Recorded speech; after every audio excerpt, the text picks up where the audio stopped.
Le danger de mal comprendre la Bible. Il s'agit de ne pas lire les Écritures comme je le faisais avant de me rendre compte que Christ était son principal sujet et qu'elle parlait de lui à travers des symboles auxquels je ne comprenais rien. Je m'explique. Christ a dit, « Je suis le pain vivant qui est descendu du ciel.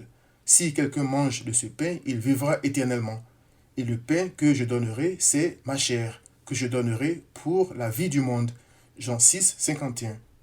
Il est ensuite écrit, là-dessus, les Juifs disputaient entre eux, disant, « Comment peut-il nous donner sa chair à manger ?» Jésus leur dit, « en vérité, je vous le dis, si vous ne mangez la chair du Fils de l'homme et si vous ne buvez son sang, vous n'avez point la vie en vous-même. Celui qui mange ma chair et qui boit mon sang a la vie éternelle, et je le ressusciterai au dernier jour. » Jean 6, 52 à 56. Il est écrit qu'après avoir entendu ces paroles, plusieurs de ceux qui avaient suivi Christ jusque-là s'étaient retirés et avaient arrêté de le suivre. Verset 66. Christ leur avait pourtant dit, « en vérité, je vous le dis, celui qui croit en moi a la vie éternelle. Je suis le pain de vie. » Jean 6, 47 à 48. Il s'agissait donc de croire en Christ et non de devenir des cannibales. Ils n'avaient pas compris. Parmi les symboles spirituels utilisés dans la Bible, il y a donc le pain, la porte, le rocher, l'agneau, ainsi de suite, qui symbolisent Christ. Des réalités terrestres comme une ville forte et imprenable, ainsi que les montagnes sont aussi utilisées pour parler spirituellement de sécurité, de stabilité et de paix.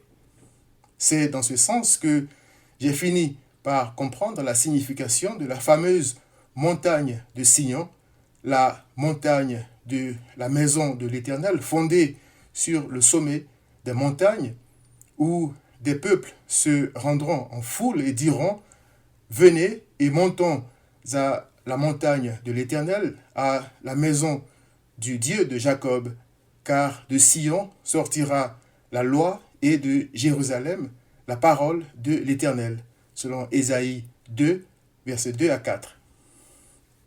Malgré la distinction qui est faite entre la montagne de Sinaï, symbole de la loi, et la montagne de Sion, symbole de la grâce de Dieu en Christ, je me préparais à un jour prendre l'avion pour aller visiter le site de cette montagne.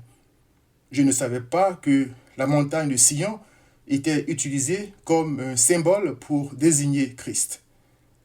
Il est en effet écrit, « Vous ne vous êtes pas approché d'une montagne qu'on pouvait toucher et qui était embrasée par le feu, c'est-à-dire la montagne de Sinaï, mais vous vous êtes approché de la montagne de Sion, de Jésus, qui est le médiateur de la nouvelle alliance. » Hébreux 12, versets 18 à 24.